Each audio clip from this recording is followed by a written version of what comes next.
तो दोस्तों, आज मैं आप सभी को भूल भुलैया जैसी एक मूवी को एक्सप्लेन करने वाला हूँ जिसका नाम है भूत बंगला।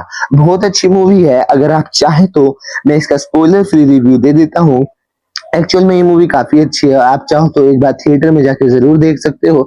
लेकिन बात रही बाकी चीजों के बारे में, तो ऑफ कोर्स मेरे को इसके बहुत सारे स्पॉयलर्स देने पड़ेंगे। तो अब चलो बिना किसी देरी के हम लोग मूवी का एक्सप्लेनेशन स्टार्ट करते हैं। तो मूवी की शुरुआत एक तूफान और बारिश भरी रात से होती है, जहां पर चार लड़के दिल्ली से मंगलपुर नाम के स्टेशन पर कहीं जाने के लिए रात 1 बजे वाली पैसेंजर ट्रेन पकड़ने आए हुए थे, क्योंकि उनके दोस्त की शादी थी। लेकिन स्टेशन मास्टर से पूछताछ करने के बाद उनको पता लगता है कि बारिश की वजह से ट्रेन लेट हो गई है। तो यह चारों वहां पर बैठे हुए एक बाबा के पास जाकर आग सेकने लगते हैं, एज वहां पर ठंड काफी हो रखी थी मेरे भाई।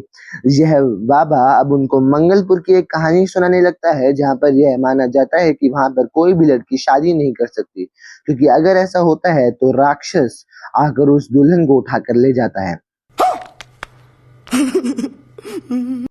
अब वे सभी बच्चे हंसने लग जाते हैं। तो बाबा उन्हें एक पास्ट के बारे में बताते हैं, जहां पर हमको यह पता लगता है कि एक कपल की नई नई शादी हुई थी और पूरा परिवार बस में बैठकर वहां से लखनऊ एयरपोर्ट जा रहा था। लेकिन तभी रास्ते में हम गौर करते हैं कि कुछ लोग उनको यह बताते हैं कि बारिश और तूफान की वजह से यह रास्ता बंद है, तो उनको मंगलपुर होते हुए जाना होगा। बस ड्राइवर मंगलपुर से ही था। वह सबको वार्न करता है और खुद भी बहुत ज्यादा डर जाता है कि 12 साल पहले आखिरी दुल्हन गायब हुई थी, और अगर इस रास्ते से वो लोग गए तो दुल्हन के समेत सब खत्म हो जाएंगे।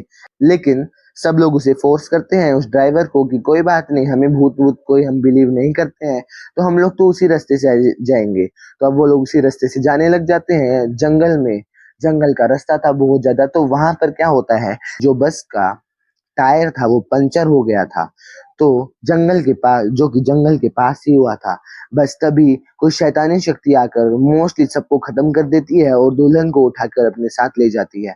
खैर, इसके बाद कहानी आती है मंगलपुर के महल के मालिक आचार्य दुष्यंत जी पर, जिनका देहांत हो चुका था, और उनकी चिता के सामने शांताराम, उनको मैनेजर, यह सब देख रहा था। जो उनका मैनेजर था, शांताराम नाम था उसका, बातें कर रहा था कि जिनको आचार्य के गुजर आने का बहुत ही अफसोस था। अब सीन यहाँ से बदलकर लंदन की तरफ हो जाता है, जहाँ पर वासुदेव नाम के व्यक्ति के 2 बच्चे हैं, जिनका नाम मीरा और अर्जुन है। अब मीरा की शादी राहुल नाम के व्यक्ति से होने वाली है, लेकिन राहुल के परिवार के महाराज पंडित जी, जो लड़की की कुंडली में कुछ दोष नजर आ रहा था उन्हें, जिसके चलते वह वीडियो कॉल के जरिए ही मीरा की शादी पहले पेड़ के साथ करवा कर और उसको कटवा देते हैं, ताकि उसका दोष टल जाए। अब यहाँ पर अर्जुन को अपनी बहन के लिए कुछ मंत्र उच्चारण करने नहीं आ रहे होते हैं, और वो ठीक से उन्हें नहीं कर पा रहा होता है। पर एनीवेज, मीरा की शादी का मुहूर्त जो होता है वो 13 नवंबर निकल के आता है, और अर्जुन के पिता वासुदेव को लोकेशन की कोई भी फिक्र नहीं थी, बस उनको कन्यादान करना था। सो एज इट इज, उनको कोई प्रॉब्लम थी नहीं। तो अब हम आगे देखते हैं कि वासुदेव अपने बेटे अर्जुन के साथ ऊपर से तो सख्त है, क्योंकि उसने बहुत से लोगों से कर्ज ले रखा है, लेकिन अंदर ही अंदर वह उससे बहुत प्यार करते हैं, और इस बात को मीरा भी अर्जुन को बता देती है। अब असल में वासुदेव किसी लेक्चर के लिए सिडनी निकल रहे होते हैं, और उस दौरान अपने बच्चों को फोन करने से भी मना कर देते हैं। खैर, अब वासुदेव के निकलते ही वहां पर एक लॉयर आता है, जो कि यह बताता है कि मीरा के नाम पर उसके दादाजी आचार्य दुष्यंत ने एक बहुत ही बड़ा महल छोड़ा है, जिसकी कीमत आज के टाइम पर 500 करोड़ है। क्या? ये क्या बक रहे हो? और इस बात को सुनकर तो मीरा और अर्जुन दोनों ही शॉक्ड हो गए थे, एज उनको पता ही नहीं था कि उनके दादाजी भी हैं। अब इनकी माँ का नाम यशोदा होता है। दोनों ही बच्चे अपने पिता को यह बात कंफर्म करने के लिए कॉल लगाते हैं, लेकिन उनके पिता फोन ही नहीं उठाते हैं। अब अर्जुन डिसाइड करता है कि पहले वहां पर जाकर चेक करेगा कि आखिर सीन क्या है, और फिर वह मीरा को बताएगा और वहां पर बुलाएगा अगर सब कुछ सही होगा तो। और बस अर्जुन निकल पड़ता है मंगलपुर जाने के लिए। चल। गाड़ी स्टार्ट कर। मीनवाइल हम सिडनी के अंदर वासुदेव को सोल्स और एंजल्स और डीमंस के बारे में देखते हैं लेक्चर देते हुए, जहाँ पर काला जादू का भी जिक्र था। अब बैकग्राउंड स्लाइड के अंदर हम एक चमगादड़ जैसी इंसानी क्रिएचर को देखते हैं, जो हम स्टार्टिंग में देखा था वैसा ही बिल्कुल सेम टू सेम क्रिएचर होता है जिसने दुल्हन को उठा लिया था। वासुदेव का यह कहना था कि हम इंसानों के अंदर सब कुछ है, एंजल्स भी है, डीमंस भी है, लेकिन कई बार इंसानों की डेमोनिक प्रवृत्ति जो होती है वो बाहर आ जाती है, जिससे कि बहुत ज्यादा प्रॉब्लम्स होती है। अब अर्जुन फ्लाइट पकड़कर इंडिया पहुंचता है, जिसके बाद उसने मंगलपुर जाने के लिए ट्रेन ले ली थी।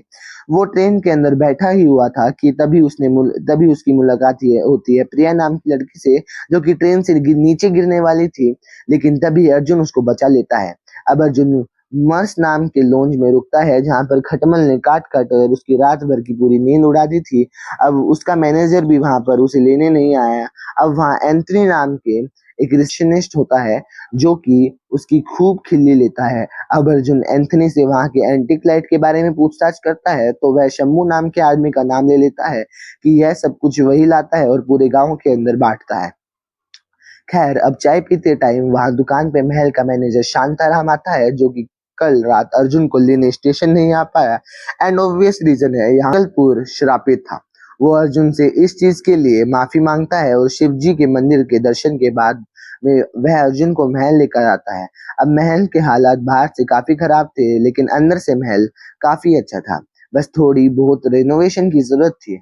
अब हम यह देख पाते हैं कि वहां पर अर्जुन की माँ यशोदा की भी तस्वीरें लगी हुई थी। शांताराम यह बताता है कि महल के अंदर भूत का वास है और इसीलिए उसके दादाजी बस यहाँ पर मंदिर वाले रूम में ही जाते थे और पूजा करते थे और फिर चाबी लेकर दूसरी जगह चले जाते थे। इस दरवाजे को नहीं खोला जा सकता बिना चाबी के, और चाबी का भी कोई आइडिया नहीं है कहाँ पर है। असल में महल के पीछे जो जंगल है उसको पिशाच वन कहा जाता है। वहां पर रात में जाना वर्जित है, और शुरुआत में जहां पर वह दुल्हन गायब हुई थी वही वह पिशाच वन है। अब अर्जुन फैसला करता है कि वह रात में इसी महल में रुकेगा और सोएगा, और ऑब्वियस सी बात है, इतना बड़ा महल होते हुए वो लॉन्ज में क्यों सोएगा और क्यों रुकेगा। लेकिन यह सुनते ही शांताराम डर गया था कि यह कैसे हो सकता है, और यहाँ तो सूरज डूबने के बाद भी परिंदा भी पर नहीं मारता। खैर, अब रात में अर्जुन छत पर जाकर मीरा को फोन लगाकर सब कुछ बताता है कि महल असली है और बहुत सुंदर भी है। रेनोवेशन करके 13 नवंबर को शादी यहीं पर करी जा सकती है, लेकिन तभी अचानक से सिग्नल कट हो जाता है। और अब यह बात शांताराम को अभी तक पता ही नहीं थी कि यहाँ पर शादी होने वाली है। अब हम गौर करते हैं कि महल में कोई तो है जो कि इंसान जैसा तो नहीं दिखता है, थोड़ा अलग राक्षस जैसा ही दिखता है, यानी कि महल में कुछ तो गड़बड़ थी। खैर, अब अगले सुबह महल के बाहर ढेर सारे लोग इकट्ठे हो रखे थे और गेट खटखटा रहे थे। अब अर्जुन को जिंदा देखकर सभी हैरान थे, जिस पर अर्जुन को गुस्सा आ जाता है और वो शांताराम को कहता है कि ढेर सारे वर्कर्स को लाया जाए और जिससे कि महल को रहने लायक बनाया जा सकता है। एनीवेज, अब जब अर्जुन शांताराम से बात कर रहा था, तो तभी वहां पर जगदीश नाम के वेडिंग प्लानर आ जाता है, जिसको अर्जुन ने बुलाया था। शादी की बात जैसे शांताराम को पता लगती है और आसपास के वर्कर्स को पता लगती है, तो वो डर के भाग जाते हैं, और तब जाकर शांताराम बताता है कि यह कहानी है वधूसुर की, और जहाँ पर जो कोई भी लड़की शादी करती है उसे वधूसुर उठाकर ले जाता है। वही पिशाच एक्सप्लेनेशन की स्टार्टिंग में जो हमने बताया था वही है। तो वो बताता है, शांताराम बताता है कि बहुत समय पहले की बात है, एक असुर कन्या और देवपुत्र को आपस में प्यार हो गया था, लेकिन ऑब्वियसली शादी नहीं हो पाई थी और असुर कन्या गर्भवती हो गई थी। अब उसने फैसला किया कि वह बच्चे को जन्म देगी, और यही बच्चा बना आगे जाके वधूसुर, और वधूसुर पैदा हुआ था कलयुग की शुरुआत में। खैर, अब होता यह है कि असुर कन्या ने वधूसुर को अंधकारता नाम के शैतान को दे दिया था, और उस शैतान ने ही वधूसुर को आगे जाके पालन पोषण किया। अच्छा, ठीक है, समझ गया। अब जब वधूसुर बड़ा हुआ तो उसने शक्ति पाने के लिए शिव जी की तपस्या करी और उस पर हो गया है। वरदान यह था कि वह सिर्फ खुद के हाथों या फिर अपने अंश के हाथों ही मारा जा सकता है, अदरवाइज उसको और कोई खत्म कर ही नहीं सकता है। और सबसे बड़ी बात कि वधूसुर सिर्फ और सिर्फ अंधेरे में ही आता है और उसकी शक्ति एक्स्ट्रा पावरफुल बन जाता है, मतलब वो। खैर, उसने देवों के खिलाफ जंग छेड़ दी थी, और देव परेशान होकर भगवान विष्णु जी के पास गए, और विष्णु जी ने लीला रची और वृक्षिणी को भेजा, जो कि बहुत ही सुंदर थी, जिसके प्यार में वधूसुर पड़ गया। लेकिन शादी के दौरान ही वृक्षिणी ने वरनमाला के अंदर खंजर छुपा रखा था, जिसको वधूसुर की छाती में उसने मार दिया। विशालकाय जो शरीर था, बड़ा सा शरीर, वो गिर गया, लेकिन ऑब्वियसली उसकी आत्मा तो अभी भी जिंदा ही है, क्योंकि वो उसको तो मारा ही नहीं जा सकता, सिर्फ उसका वंश या खुद ही मार सकता है वो अपने आप को। मतलब वो अलग ही लेवल का बंदा था। उसकी आत्मा वहीं पर ही थी, एज उसको जो वरदान था मैं ऑलरेडी बता चुका हूँ। अब एक टेम्पल है। अब क्या हुआ, उसके चलते वृक्षनिधि वधूसुर की समाधि, जो कि अब एक टेम्पल है, उसको ऊपर ही अपने हाथ रखकर बिजली की शक्तियों से पेड़ की में कन्वर्ट हो गई है, जिससे कि वधूसुर यहीं पर ही कैद हो गया है और सो चुका है। फिर वह इंतजार करने लगता है। कौन? वधूसुर इंतजार कर रहा है मेरे भाई, ध्यान से सुनो, एक ही तो कहानी है यार। इंतजार करने लगता है कि कौन उसको उठाएगा और फिर से वो अपनी अपनी चमगादड़ की सेना के साथ पूरी दुनिया पर हमला करेगा। और शांताराम वहां से भागने लगता है कि तभी उसको एक गांव वाला शंभू कहकर पुकारता है, और अर्जुन समझ जाता है कि महल का मैनेजर ही है जो चुरा कर सबको भेज रहा था गांव वालों को सामान एंटीक चीजों का। तो इसी बदनामी से बचने के लिए शांताराम शादी करवाने के लिए और महल को साफ करवाने के लिए मान जाता है। खैर, तभी हम प्रिया को देखते हैं, जो कि एक एसएचओ अमित कुमार के पास गई थी। असल में शुरुआत में जो दुल्हन गायब हुई थी ना, वो प्रिया की ही बहन है, और उसके परिवार वाले, उसके जो चाचा वगैरह हैं, वो उन्हें ढूंढ रही थी। फोटो देखकर पुलिस को ऐसा लग रहा होता है कि ये जंगली जानवर का काम है, लेकिन हम सब जानते हैं कि इसे वधूसुर ने किया है और उसकी सेना का भी काम हो सकता है। खैर, अब उसी रात हम महल के अंदर जगदीश को देखते हैं, जो कि सो रहा होता है, लेकिन उसको कोई नजर आता है और अर्जुन को भी शोर सा जाग उठता है। पर हम देखते हैं कि वो कोई वधूसुर नहीं था, जगदीश का भांजा सुंदर, जिसका नाम बल्ली था, जो कि असल में इलेक्ट्रिशियन है। महल के अंदर बहुत सारे इलेक्ट्रिसिटी इश्यूज थे, जिसके चलते उसको बुलाया गया था। साथ में और भी लोग थे। अब यहाँ पर वह बहुत देर से गेट को खटखटा रहे थे, पर किसी ने गेट खोला ही नहीं, तो वो खिड़की से अंदर आगे कूद के, है ना, क्योंकि खिड़की खुली हुई थी। अब फाइनली बल्ली के साथ और भी टीममेट्स आए हुए थे, जिसके अंदर रागिनी नाम की कुक भी थी, जिसने स्टेशन पे आते ही उसको सबने डरा दिया था ये वधूसुर नाम की कहानी से। तो इन सब का जिम्मेदार अर्जुन शांताराम को मान रहा होता है। उसके चलते सब लोग डर जाएंगे। और शायद अब महल का बढ़िया रिनोवेशन हो रहा था कि तभी इलेक्ट्रिसिटी इश्यूज की वजह से बाथरूम का गीजर पानी ज्यादा गर्म हो जाता है, जिससे कि जगदीश का पिछवाड़ा जल जाता है। और अर्जुन जब गीजर बंद करने आता है, तो खुली हुई वायर से और पानी फ्लोर पर होने की वजह से उसको भी झटका लग जाता है, जिससे कि उसकी दिल की धड़कन रुक गई थी, यानी कि टेक्निकली वो ऑलमोस्ट डेड हो गया था। और तभी प्रिया महल में किसी वजह से आ जाती है और उसको सीपीआर देकर जिंदा कर देती है, यानी कि वह मौके पर वहां पर पहुंच गई थी। यानी कि अब इन दोनों का हिसाब बराबर हो चुका है। एक तो अर्जुन ने करा था ट्रेन में उसको बचाकर, अब प्रिया ने कर दिया है काम। प्रिया बताती है कि वह एक राइटर है जो कि एंशिएंट टेम्पल्स पर किताब लिख रही है, जिसमें वधूसुर का भी टेम्पल होगा, लेकिन किसी ने वह अभी तक देखा ही नहीं है, लेकिन लेजेंड्स के हिसाब से वो अभी भी है। खैर, प्रिया को जो आज ही शाम 7 बजे बस से सीतापुर जाना था, तो अर्जुन उसको खुद बस स्टॉप पर ड्रॉप करने लगता है और 13 तारीख को इसी महल में अपनी बहन मीरा की शादी के लिए इनवाइट भी करता है, जिस पर वो हाँ बोल देती है। अब रात में बल्ली महल के एक रूम में सो रहा था कि तभी 2 बार उसके कोई पैर खींचता है और उसे उठा देता है, जिससे कि बल्ली इतना डर गया था कि वह डरावना गाना सुनने लगता है, जो कि भूल भुलैया फिल्म की याद दिला देती है। अब इसे डर कर जगदीश और अर्जुन आकर उसको पीट देते हैं कि रात को वह कैसा गाना सुना रहा है, लेकिन बल्ली का यह कहना था कि इस महल में कुछ ना कुछ तो दिक्कत है और वो सो नहीं पा रहा है। खैर, अब जैसे ही यह दोनों चले जाते हैं, तो उसके बाद हम नोटिस करते हैं कि कोई चमगादड़ जैसा राक्षस आ जाता है, जो बल्ली को पोजेस कर लेता है। अब हम एक खास चीज नोटिस करते हैं कि जब से अर्जुन मरकर वापस जिंदा हुआ था, उसको महल के अंदर और बाहर मरे हुए लोग दिख रहे थे, यानी कि उनकी आत्माएं दिख रही थी, जो कि कोई और नहीं देख पाता। और इस चक्कर में बल्ली और शांताराम पिट जाते हैं। इसी के चलते शांताराम वहां से चला गया था। अब हम देखते हैं कि रागिनी कृष्ण जी की स्टैचू को साफ कर रही थी कि बल्ली स्टैचू को देखते ही पोजेस्ड हो जाता है, और ऐसा इसलिए हुआ था क्योंकि वधूसुर भगवान कृष्ण से डरता था। और वृक्षनिधि भी at the end of the day Vishnu ji का ही अवतार थी, और कृष्ण जी भी विष्णु जी के अवतार है। लेकिन अर्जुन को लगता है कि वह रागिनी को गंदे इशारे कर रहा है, तो उसको वह फिर से पीट देता है। और इसी चीज को देखकर जगदीश भी परेशान था, पर उसको कोई नौकरी से निकाल नहीं सकता था, क्योंकि महल की सारी वायरिंग के बारे में उसको ही पता था। लेकिन हम देख पाते हैं कि वधूसुर रियल गॉड से कितना डरता है। अब अर्जुन को देखकर अब अर्जुन क्या करता है, मार के साइड पर प्रिया को देखता है, जिसने अचानक से साड़ी पहन ली थी। अब प्रिया शॉक्ड हो गई थी कि अर्जुन ने इतनी सारी भीड़ में उसको कैसे देख लिया, लेकिन वो काफी खुश भी थी।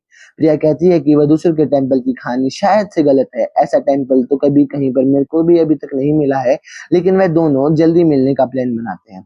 मीनवाइल रात में बल्ली पोजेस्ड होकर अचानक से रागिनी के रूम के पास जाकर झांकने लगता है, जबकि वो वधूसुर के सामने सर झुका रहा था और बोल रहा था कि वह मतलब वधूसुर भगवान, मैं आपके लिए कुछ भी कर सकता हूँ। वो उसके लिए तो वो भगवान था ना। शोर सुनते ही अर्जुन जो होता है वह जगदीश को उठाकर लेकर आ जाता है। अर्जुन को जंगल के रास्ते में एक मरा हुआ इंसान भी दिखता है जो कि अचानक से गायब हो जाता है, जिसको देखकर वह भी शॉक्ड हो गया था। बल्ली यहाँ पर जंगल में कहीं जा रहा होता है। खैर, अब बल्ली पोजेशन में ही आकर इन दोनों को एक वृक्षणी पेड़ और वधूसुर के टेम्पल की कलश यानी कि टॉप वाला हिस्सा दिखा देता है, जिसको देखकर अर्जुन और जगदीश दोनों ही शॉक्ड हो गए थे। एज यह सारी कहानी बिल्कुल सच्ची थी, क्योंकि झूठी होती तो यह एग्जिस्ट ही नहीं कर रही होती, क्योंकि वृक्षणी जैसे पेड़ में परिवर्तित हो गई थी। उसकी छवि साफ दिखाई देती है कि वह पक्का कोई लेडी थी, लेकिन यह जंगल में काफी अंदर है तो कोई इसे यहाँ पर शायद देख नहीं पाता होगा या फिर डर के मारे आता ही नहीं होगा। बल्ली कहता है कि वधूसुर आएंगे और सब पर राज करेंगे, लेकिन एक थप्पड़ पड़ते ही वो होश में आ जाता है और फिर किसके लिए काम करते हो तुम? बताओ। सर मैं काम ही नहीं करता हूँ कुछ। चमगादड़ उन पर हमला कर देते हैं, जिससे कि बल्ली और अर्जुन तो महल की तरफ भाग भाग के आ गए थे, लेकिन जगदीश वहीं पर ही गिर जाता है मेरे भाई। और यह सब देखकर तो अर्जुन भी हैरान था। खैर, अब अगली सुबह पुलिस जो होती है वो जगदीश को महल में लेकर आ जाती है, जो गटर में पड़ा हुआ था। अब वह आते ही बल्ली को मारने भागता है कि वह उसको पीछे छोड़कर कैसे आ गया। और अर्जुन, खैर यहाँ पर फुल ऑन कॉमेडी होती है। हमको यही पता लगता है कि जगदीश असल में विग पहनता है और उसके बाल असली में नहीं थे, और बिना बालों के तो अर्जुन इसको पहचानने से भी इनकार कर देता है। खैर, अब इसके बाद फाइनली अर्जुन प्रिया से मिलता है, जिसके पहनावा अचानक से बदल गया था। उन दोनों को एक दूसरे से प्यार भी हो जाता है और फिर एक गाना भी आता है। और जितने भी उनके सारे पल होते हैं, जितने भी वो लोग एक साथ एक दूसरे के साथ टाइम स्पेंड करते हैं, अर्जुन सबको कैमरे के अंदर रिकॉर्ड भी कर लेता है। अब अर्जुन जो होता है वह प्रिया को फाइनली वृक्षणी पेड़ और वधूसुर टेम्पल कलश तक ले जाता है। तो वो जो वृक्षणी पेड़ के रास्ते में सामने कुछ नोटिस करते हैं कि तभी ढेर सारे चमगादड़ उन पर हमला कर देते हैं और हवा में उड़ने लगते हैं, जिस पर अर्जुन का कहना था कि चमगादड़ ऐसे नहीं करते कभी भी, और स्पेशली दिन में तो बिल्कुल भी नहीं करते। हम गौर करते हैं कि पूरा आसमान काला हो गया था, बिल्कुल डार्क नाइट जैसी मूवी की तरह। चमगादड़ वहां पर हवा में गोल गोल घेरा बना रहे थे, जो कि सूरज को ढक रहे होते हैं। प्रिया अर्जुन को भागने के लिए कहती है कि वधूसुर आ रहा है और उनको रोशनी में जाना होगा, नहीं तो वह मारे जाएंगे, क्योंकि रोशनी में वधूसुर नहीं आ सकता। और बस तभी हम वधूसुर को देखते हैं, जो से आ गए रे बाबा, इधर जहर खाने का पैसा नहीं है, तू जा रे जा। यार तू। खैर, तभी शॉकिंगली अर्जुन के पास उसके पिता वासुदेव का फोन आता है, जो कि उसे डांटने लगता है कि भाई वो महल क्यों गया, मंगलपुर जो है वो श्रापित है। और वो उसे कहता है कि तुम लोग बहुत गुस्सा कर रहे थे कि शादी वहां पर नहीं होगी और मीरा वहां पर नहीं जाएगी, लेकिन मीरा ऑलरेडी राहुल और उसकी फैमिली के साथ मंगलपुर आ रही थी। और बस फिर क्या था, वासुदेव भी खुद यहाँ पर आने के लिए निकल पड़ते हैं, एज वो अपने बच्चों को नहीं खोना चाहते थे, स्पेशली मीरा को तो नहीं खोना चाहते थे। एज वी ऑल नो कि शादी के बाद यहाँ पर दुल्हनों के साथ क्या होता है। अच्छा, ठीक है, समझ गया। लेकिन तभी वासुदेव अर्जुन को यह कहता है कि वह तुरंत गंगा पार करके गंगापुर जाए, जहाँ पर वह गुरु गोपाल दास आश्रम में मुख्य पुरोहित जी से मिले, और अगर वह हाँ करते हैं तभी शादी होगी, नहीं तो नहीं होगी। तब जाकर अर्जुन मुख्य पुरोहित जी से मिलता है और यह बताता है कि वधूसुर कोई कहानी नहीं है बल्कि सच्चाई है। तो यह बोलते हैं कि शायद से एक शैतानी समुदाय है जो कि यह चाहता है कि जिसके चलते 13 कुंवारी दुल्हनों की बलि देकर वधूसुर को जिंदा किया जा सकता है।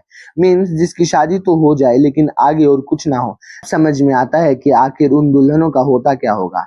मीनिंग वो जिंदा तो नहीं बचती होंगी, असल में प्यार में जो चोट वधूसुर ने वृक्षणी को रूप में मिली थी, वह उसी शक्ति को पुनर्जीवित होना चाहता है, उसी शक्ति को लेकर। आई मीन वो चिरंजीवी तो है, लेकिन उसके शरीर को फिर से जिंदा होने के लिए 13 कुंवारी दुल्हनों की बलि लगेगी।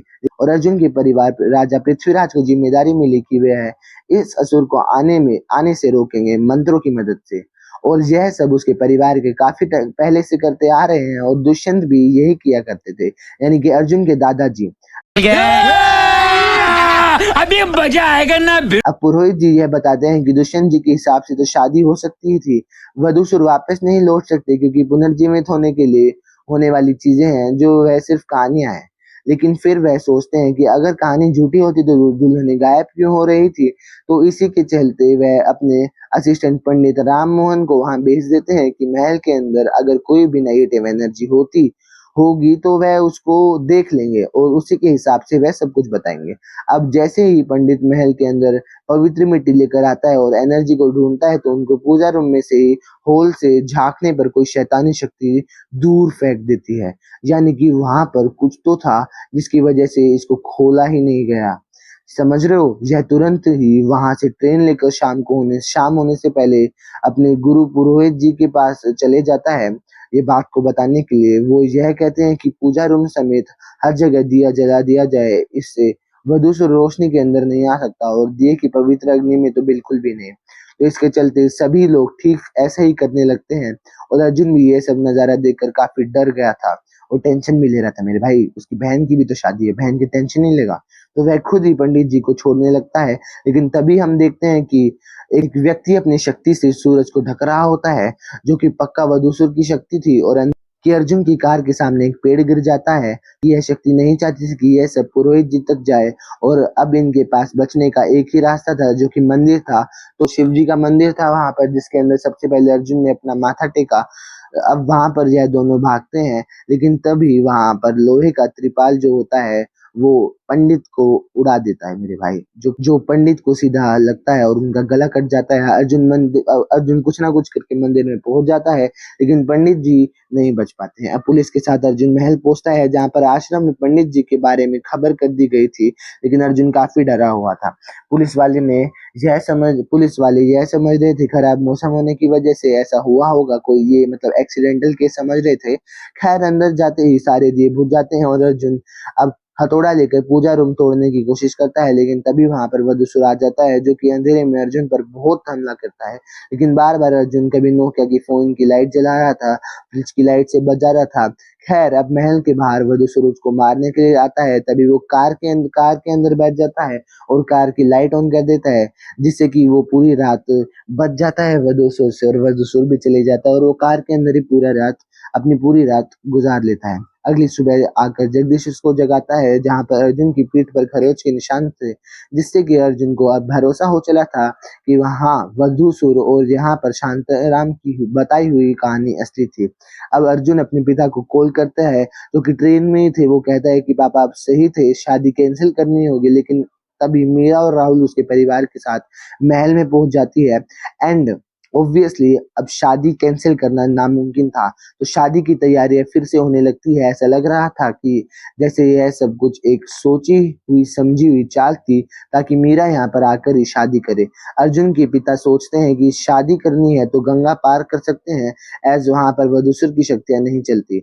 लेकिन यह सब भी फेल कर जाता है, क्योंकि मीरा को और राहुल के परिवार को इस बारे में समझाना नामुमकिन था कि महल के अंदर शादी क्यों नहीं हो सकती। अब अर्जुन के पिताजी गंगापुर में ही पुरोहित जी से मिलने जाने वाले थे, जहां पर अर्जुन भी जाता है। पुरोहित जी कहते हैं कि शादी से दिक्कत तो नहीं होनी चाहिए, एज दुष्यंत जी के रहते हुए तो कभी कुछ नहीं हुआ था, तो अचानक से यह सब कैसे हो गया। उनको शक होता है कि किसी ने तो वधूसुर को जगा दिया है, लेकिन कोई भी मीरा के लिए रिस्क नहीं लेना चाहता था। वे डिसाइड करते हैं कि मीरा की शादी दिन में करवाया कर उसको शाम होने से पहले यहाँ गंगापुर से भेज दिया जाएगा, जिससे कि वधूसुर कुछ नहीं कर पाएगा और पुरोहित जी हवन और सब कुछ करेंगे, जिससे कि वह लोग सुरक्षित रहेंगे, मंत्रों का उच्चारण करते रहेंगे। लेकिन उसके लिए वह पूजा कक्ष खोलना होगा, जिसका जुगाड़ वासुदेव और अर्जुन को करना होगा। अब अर्जुन और वासुदेव के जाते ही पुरोहित जी को कोड़ियों से यह पता चलता है कि 12 वधू ऑलरेडी बलि चढ़ चुकी हैं और 13वीं मीरा होगी, जिसके चलते वह बहुत ही परेशान हो गए थे। तभी अर्जुन चाबी मांगने उसी जगह पर उस व्यक्ति के पास जाता है, जहां पर हमेशा दुष्यंत जी पूजा करने के बाद चाबी लेकर जाया करते रहते थे। लेकिन वहां आदमी जो होता है वो असल में दुष्यंत जी के केयर टेकर था। वह चाबी देने से इनकार कर देता है, जिसके चलते उन दोनों में फाइट हो जाती है और अर्जुन उस आदमी का पैर तोड़ देता है। तभी वहां पर वासुदेव भी आ चुका था और ऊपर से कोई आदमी इन पर गोली चला देता है। शॉकिंगली यह कोई और नहीं बल्कि दुष्यंत खुद था। जी हाँ, यानी कि वह मरा नहीं था बल्कि जिंदा था, अपनी मौत का नाटक किया। खैर, दुष्यंत बस एक बात कहता है कि वह लोग यहाँ से चले जाए और उसका बस अपने बेटे को बचाना है। यह सुनकर तो अर्जुन भी हैरान हो गया था। अब अर्जुन पुरोहित जी से और वासुदेव के सामने पूछता है कि राज क्या है और यह सब हो क्या रहा है। तब जाकर इस कहानी के असली पत्ते खुलते हैं। असल में दुष्यंत जी इस महल में एक आश्रम चलाया करते थे जहाँ पर ढेर सारे एजुकेशन भी होता था। उनके 2 शिष्य हुआ करते थे, एक वासुदेव और एक उनका खुद का बेटा माधव। और देखने वाली बात यह है कि अर्जुन जो है वह बिल्कुल हूबहू माधव जैसा दिखता है। खैर एक दिन उनके आश्रम के अंदर नृत्य कला सिखाने के लिए यशोदा आती है। यहाँ पर एक लव ट्रायंगल बन गया था। वासुदेव और यशोदा एक दूसरे से प्यार करते थे, लेकिन माधव भी यशोदा से प्यार करता था। खैर अब दुष्यंत माधव और वासुदेव को कुछ मंत्रोच्चारण करवा रहा था, लेकिन माधव का ध्यान यशोदा को देखकर भटक जाता है, जिससे कि वह मंत्र गलत बोलता है। और सेम गलती अर्जुन ने भी शुरुआत में करी थी। तू समझा? हाँ। नहीं, तू समझा नहीं। जिसके चलते दुष्यंत उसको भी डांट देते हैं और पूजा कक्ष में ले जाकर एक आधुनिक यंत्र दिखाते हैं। दुष्यंत का यह कहना था कि पहले उनके पूर्वज यहाँ पर बैठकर सूर्यास्त होने से सूर्य उदय तक मंत्र उच्चारण करते थे। एज यहाँ की ध्वनि वधूसुर के टेम्पल में जाती है, जिससे कि उसकी शक्तियां कम हो जाती हैं। वह शांत रहता है, लेकिन कुछ लोगों ने इन्हीं मंत्रों का उल्टा उच्चारण कर कर वधूसुर को जगाने की कोशिश करी थी और इसीलिए उसने माधव को गलत उच्चारण करने से डांट दिया था। खैर अब क्योंकि पंडितों का रात से लेकर दिन तक मंत्र उच्चारण करना नेक्स्ट टू इम्पॉसिबल था, इतने साल तक इन सभी चीजों को कौन कर सकता है, तो उन्होंने इस यंत्र का आविष्कार किया है, जिससे कि रोज शाम होने से सूर्योदय तक यह मंत्र चलते रहता है, जिससे कि वधूसुर नहीं आता और यही उनके खानदान का काम है। इस पर माधव कहता है कि क्या इस चीज को अंत काल तक करना होगा। इस पर दुष्यंत जी कहते हैं कि नहीं, अगर 36,000 पूर्णिमों तक यह श्लोक मंत्र चलते रहेंगे तो वधूसुर हमेशा के लिए खत्म हो जाएगा और फिर वह कभी लौट कर नहीं आएगा, यानी कि लगभग 1000 साल तक। और हाँ एक चीज और अगर कोई वधूसुर को जगाता है तो वधूसुर उसकी कोई भी एक इच्छा पूरी कर देगा, लेकिन उसके बदले इंसान वधूसुर का गुलाम बन जाएगा हमेशा हमेशा के लिए। इसलिए यह प्रथा कभी टूटनी नहीं चाहिए और मंत्र का उच्चारण कभी उल्टा नहीं होना चाहिए। अब महल में हर साल एक नाटक हुआ करता था, जिसके जरिए वृक्षणी और वधूसुर की कहानी दर्शाई जाती थी। तो यशोदा वृक्षणी बन जाती है और माधव वधूसुर बन जाता है। यहाँ पर खूब नाच गाना होता है, लेकिन तभी यशोदा गिरने वाली थी, तभी उसको गायक वासुदेव बचा लेता है और दुष्यंत सबके सामने उनकी शादी पक्की कर देता है, जो कि यशोदा के परिवार से पूछ कर ही हुआ था। अब यह देखते हुए कि माधव का दिमाग खराब हो जाता है और वह गुस्से में आकर पूजा कक्ष के अंदर यंत्र को उल्टा चला देता है। जिस राह पे तुम चल रहे हो बेटा, एक दिन पूरी तरह फंसोगे।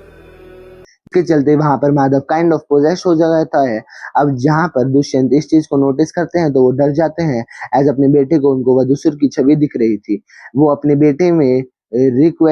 बेटे से रिक्वेस्ट करते हैं कि उसको यशोदा मिल जाएगी, लेकिन वह वधूसुर को ना जगाए और बस अगले ही दिन में वासुदेव को यह कहता है कि गुरु दक्षिणा के बदले उसको यशोदा को भूल जाना होगा, एज माधव उससे प्यार करता है। और यह बात कभी किसी को पता नहीं चलनी चाहिए कि वासुदेव ने क्या गुरु दक्षिणा मांगी थी। और बस दिल पर पत्थर रखकर वासुदेव अपने गुरु की बात मानकर मंगलपुर से उसी रात जाने का फैसला कर लेता है। और उसने यशोदा से बस यह कहा कि वह तो उसका इस्तेमाल कर रहा है, शादी पर उसको विश्वास नहीं है। बेसिकली उसने खुद को दोषी बना लिया था, जिससे कि यशोदा टूट जाती है और उसकी शादी माधव से करवा दी जाती है। अब माधव की इच्छा तो पूरी हो गई थी, लेकिन सुहागरात के बाद रात को ही यशोदा की आंख खुलती है और वहां पर माधव नहीं था। जब वह पूजा कक्ष में जाती है तो देखती है कि वधूसुर ने माधव को पोजेस कर लिया था। अब वह उसका गुलाम था और उसकी छवि बिल्कुल बदल चुकी थी, जिसके सामने दुष्यंत पुत्र मोह में यह कहते हैं कि वह कुछ भी करेगा, बस वधूसुर उसके बेटे को आजाद कर दे। और यह भयानक नजारा देखकर यशोदा इतनी डर जाती है कि वह भागकर वासुदेव के पास चली जाती है, जो कि वहां से जा रहा था। और अब बस यशोदा और वासुदेव मंगलपुर छोड़कर भाग जाते हैं और लंदन सेटल हो जाते हैं, जहां पर उसको यह पता लगता है कि यशोदा दुष्यंत जो था वह जानता था कि उसका बेटा वधूसुर के कब्जे में है। आजाद करने के लिए उसने यह सारी चाल चली थी। खैर समझ रहे हो आप?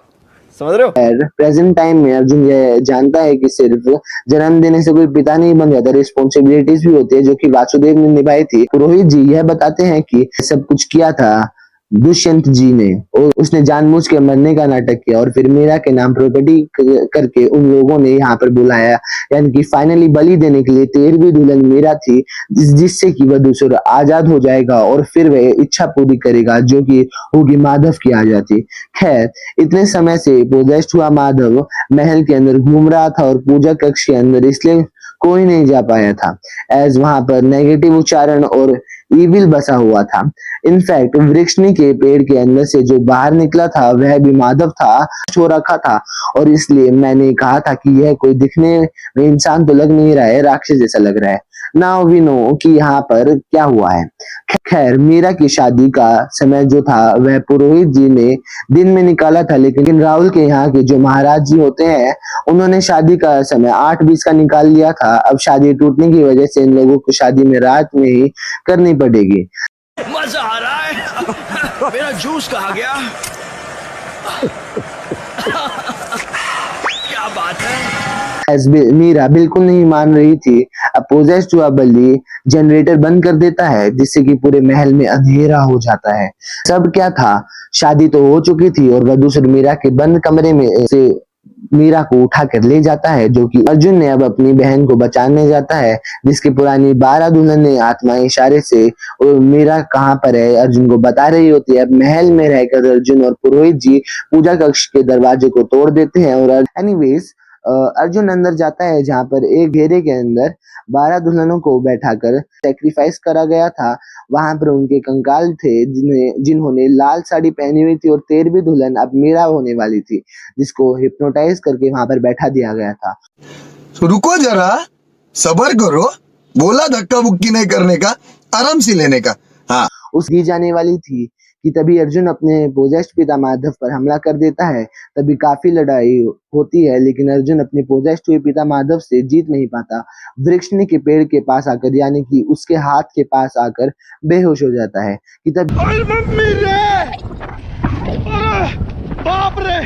भी जब बलि दी जाने वाली थी तो वासुदेव और पुरोहित जी यंत्र का चालू करके मंत्रोच्चारण शुरू कर देते हैं, जिससे कि माधव और दुष्यंत को दिक्कत होने लगती है। वह बलि नहीं दे पा रहे थे और बस तभी अर्जुन वृक्षनी के पेड़ की उंगली पकड़कर खड़ा हो जाता है, चिल्लाने लगता है। अब यहाँ पर अर्जुन है और सारथी बनकर विष्णु जी ना आए और कृष्ण जी ना आए तो ऐसा तो हो ही नहीं सकता। तो विष्णु जी शक्ति देते हैं और वृक्षनी के पेड़ में एक लाइटनिंग दौड़ती है, जो कि अर्जुन के अंदर समा गई थी, और वह वृक्षनी के पेड़ की उंगली को तोड़कर सीधा माधव के पेट में घुसा देता है, जिससे कि माधव खत्म हो जाता है और वधूसुर का पोजेशन भी खत्म हो जाता है।